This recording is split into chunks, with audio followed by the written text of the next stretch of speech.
الحمد لله رب العالمين والصلاة والسلام على رسول الله وعلى آله وصحابته ومن والاه أما بعد.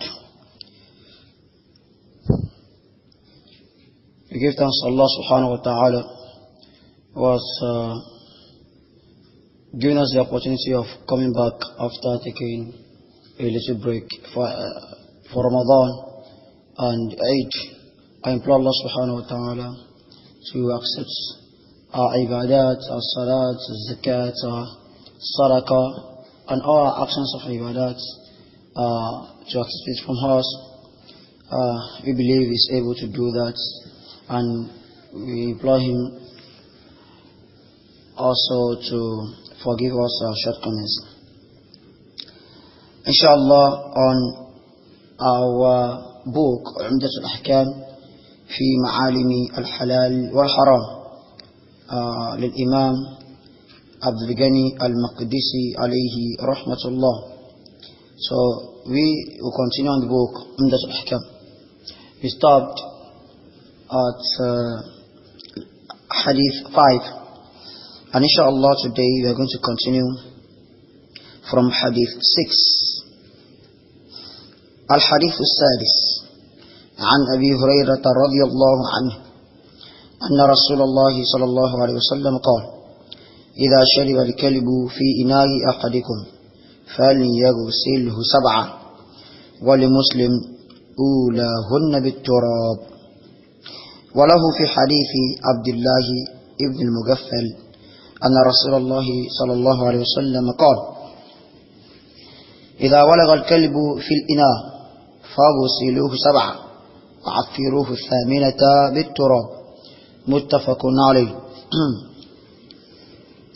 Hadith number 6, on the authority of Abu Hurairah, may Allah be pleased with him, that the Messenger of Allah, may the peace and blessing of Allah be upon him, said, when a dog drinks from the water of any one of you, the water that you put in your calabash,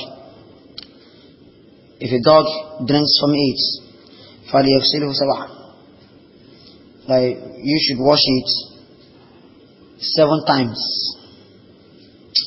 Whenever dog drinks from any of our waters, we should wash it 7 times.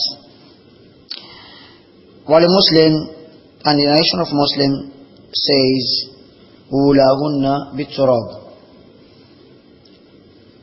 The first washing that you are going to wash should be with turab, sand or soil. And also,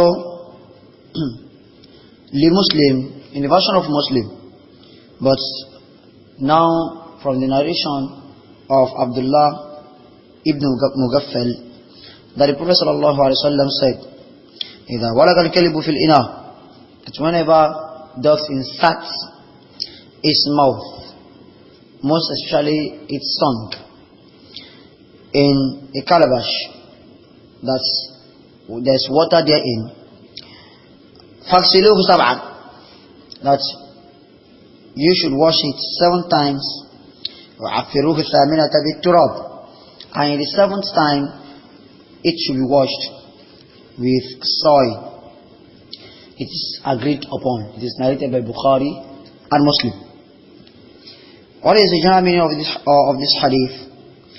The meaning of this hadith is that the Prophet ﷺ is teaching us the etiquette of dealing with some animals, especially those domestic animals that sometimes, so they will go to the extent of drinking from our drink or eating from our food or mingling with us in most times.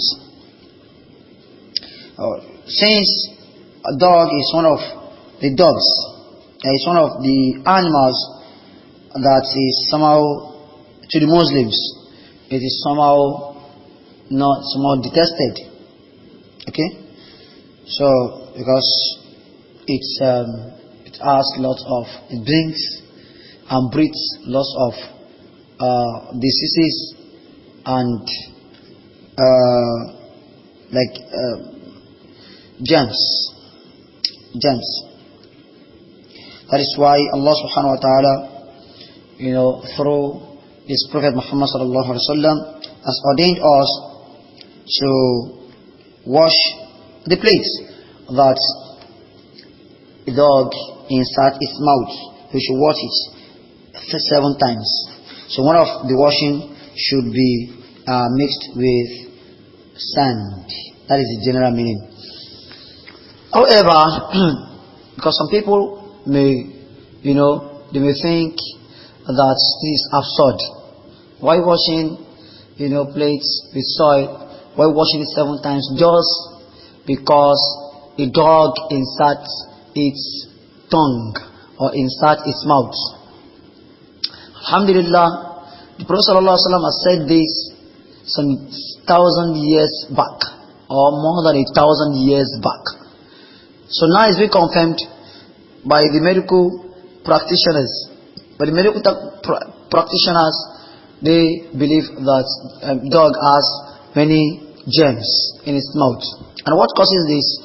They now made research and found that dog always, and that is what we always see true, dog always licks, or dogs always lick their buttocks, their anus. They always lick it, most especially when they defecate. So when they defecate, so after defecating, they lick the feces from their anus with their tongue. And there are some germs, there are some little animals that can be seen with the naked eyes. They will attach, they will cling to that mouth or to that tongue. So in the process of licking the anus, they will cling to it. So when it clings to it, so it is that tongue or that mouth that this dog will not later come to our house to insert in a calabash or in a bucket or in a pot or etc. You understand? So that is why the Sharia, having foreseen this, so ordained us to, wash our calabash. And there's water in it, we spill it. So there's water in it or there's no water in it, inside its mouth, it's better you spill the water, then you wash the calabash 7 times. There are some ambiguous words here. Either walaga bima'ana shariba bitarafi lisani. Walaga, so somebody should not say walaga is synonymous to shariba. Shariba means it drinks. But walaga here in the narration of Al-Imam Muslim from the hadith of Abdullah ibn Ghaffal, that either walaga, when he inserts his mouth with his tongue, thereby licking the water or licking the liquid with its tongue. So he licks it with the edge of his tongue. Dogs, when they want to drink water, they don't drink the way other animals drink or the way human being drinks. You understand? So they lick it. Another word is afiruhu. At-ta'fir bimana at-tamrigu fi al-afar wa huwa at-turab. So wa'afiruhu thamina, in that hadith in narration of Muslim, wa'afiruhu thamina, that we should then wash it with soil. It means like rubbing it on the floor where there is soil or sand. That is at-ta'fir. So al-afuru is at-turab, is soil. You understand? Number 3 is ulahunna. Ulahunna here is the mu'annath of awwal. So you see awwaluhunna, for instance, the mu'annath is what? Ulahunna. So that ha in who, in ulahu, that's known is referring to the numbers sab'a marrat, like 7 times. That ha there, ulahu, ha is referring to al-marrat, the numbers of times. Ulahunna. So the number of times we are going to do it is marrat, that is sab'a marrat. But the first one now, ulahunna, the first of it is to be washed with soil. So, is it necessary to be the first? Can't be the second, or the middle, or the last. That is why the scholars have differed. They differed as regards washing it with soil. At what time? Is it the first time, or is it the first washing, or the second, or the third, or the fourth, or the fifth, or the sixth, or the seventh?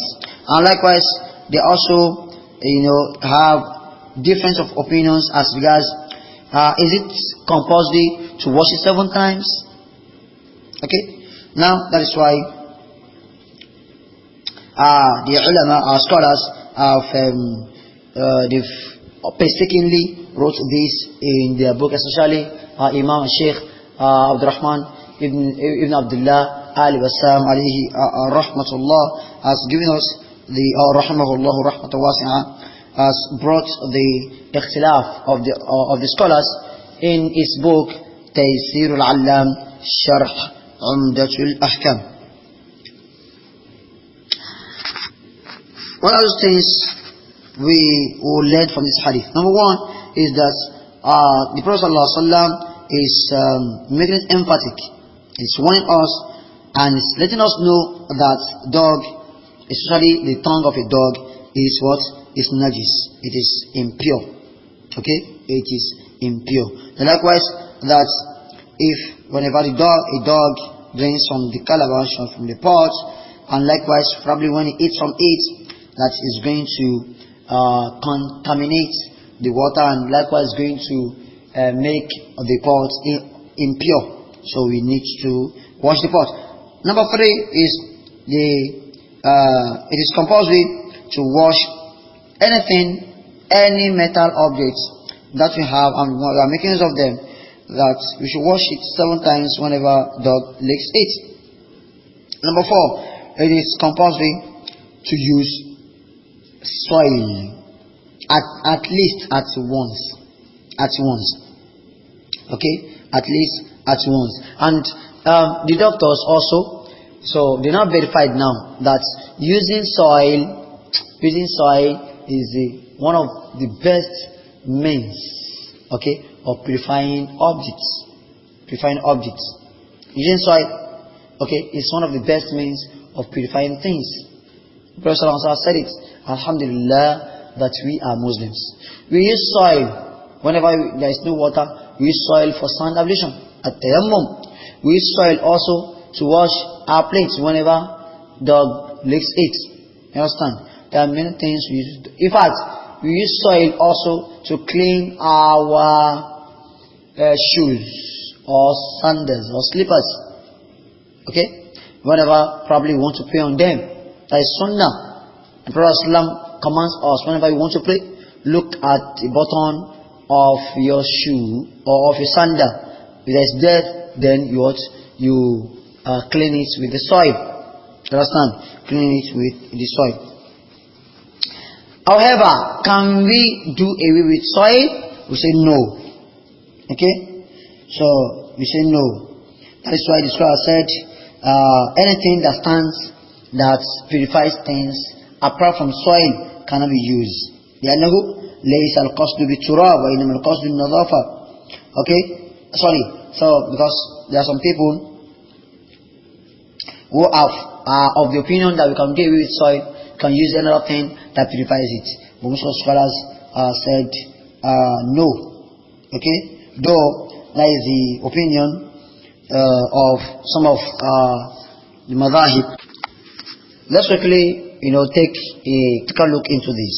There's some madhahib, like the madhab of Imam Ahmad, and likewise this is statement from Imam Shafi'i, alayhim rahmatullah, that anything that stands, okay, that purifies, just like turab, just like the soil, then they can be used. Because it is not necessary that we use soil, so we can use anything, just that's what the Prophet means. It's not that we use soil, we can use another thing. But what is famous, okay, in the madhab of Imam Shafi'i is that it is incumbent to use soil. And Ibn Daqiq al-Eid in the sharh of what is it called? Sharh of Umdatul Ahkaam, Ihkam al-Ahkam. Sharh of Umdatul Ahkaam also favors this opinion, and he quoted.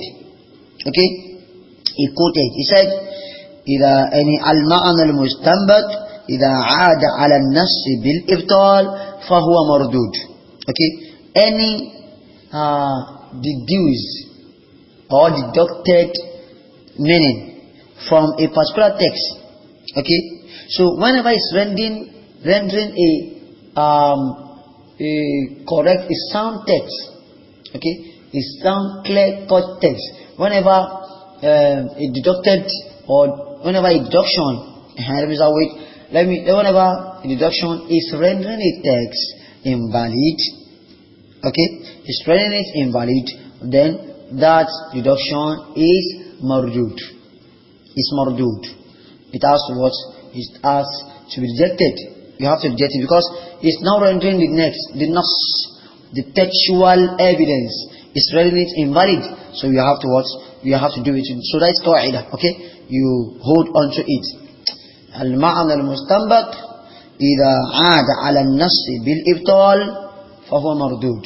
So you infer. It's an inferred meaning. An inferred meaning from a textual evidence. So if the textual evidence is rendering if the deducted or inferred meaning is rendering a textual evidence invalid, then so you have to reject that deduction. And that's why Imam Nawawi alayhi rahmatullah says, we said, وَلَا يَقُومُ الْأَشْنَانِ وَلَا الصَّابُونَ وَغَيْرُهُمَا مَقَامَ التُّرَابَ عَلَى الْأَصَحِّ. So he said that soap or bleach, okay, cannot be replaced. Okay, cannot replace soil. That is the most preponderant opinion. So shampoo, or what is it called? Shampoo or bleach, or what do we use? We use IPO. All those things cannot replace soil. Okay, cannot replace soil. And this word ala al-asah, that is the best opinion, shows that there are some opinions also, but those opinions are not superior. Okay, they are inferior to this because we have seen a clear-cut evidence, and scholars will also say la ijtihada fi mawridi an-nas. So there is no ijtihad. Okay, I want to try my best. I want to emphasize on some, how do I call it, some jurisprudential deduction from a particular hadith. Whenever you see a textual evidence, then you leave that. And if the evidence is clear-cut, you leave that. You don't make use of that. So that is that. We don't use any other thing except soil. Except soil. Inshallah, there are some other issues that might, occur from this. Probably when we ask them, inshallah, they are going to let us know. Like, for instance, a dog. So why this hadith bringing dog? Why the Sharia has told us not to do anything with dog, to do away with dog, but to tell you alas. Okay, there are some cases that Muslims make use of dogs. Okay, there are some, like for hunting, using them as watchdog. Okay, watchdog, and likewise using them as watchdog in our farm or to rear our livestock. So inshallah, the hadith will be quoted probably in the next hadith, in the next lesson, or if any question arises from that. But let me quickly say this. So in Islam, you must not take dog as pets. You must not take dog as pets. Dogs are not should not be taken as pets. You understand? So you don't because the Prophet says, so in the malaika la tadkhul baytan fihi sura aw kalb. So the angels will not enter any house that there is picture or there is dog. Okay, when you say pet, then but there is hadith. Because the Prophet says, "Man iqtana kalban illa kalba saydin aw zar'in aw mashiyatin intaqasa min ujurihi kulla yawmin qirat."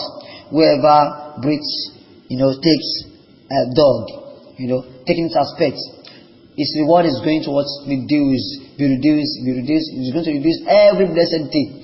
Okay, every blessed day. And what is the magnitude of the word that will be reduced? Okay, he said like Kirat. It's like the mountain of Uhud. Some scholars said the Kirat there is not like the mountain, so it's huge. Anyway, it is huge. Kirat kulla yawm, every blessed day. You understand? So it is not a frivolous something. It's not a flimsy something that you can trivialize. It's very, very serious, very serious. You know what I said? Illa kalba zar'in, illa kalba sa'idin aw zar'i aw mashiyah. Except if you use the dog for sight, hunting. You know, you want to hunt, like Allah subhanahu wa ta'ala said in Surah Al-Ma'idah. Okay? Mukallabina tu'allimuna mimma 'allamakumullah. So the dogs, the trained dogs, okay, that you teach them what Allah subhanahu wa ta'ala has taught you. Understand? So we can have trained dogs. They use for hunting, or use them to wash over your farm, okay, or animashia, use them to wash over your livestock or to rear them. Understand? So those are the reasons why we can use dogs. And there are other things too that scholars also inferred from this hadith. That's number one. Then number two is that the body of dog, as in when it touches our clothes or our body, so we don't need to wash it 7 times, but the body is not what would render what it touches impure, except the tongue, which has the saliva. You understand? Which has the saliva. I think inshallah we should stop here. Subhanakallahumma wa bihamdik, ashhadu an la ilaha illa anta, astaghfiruka wa atubu ilayk.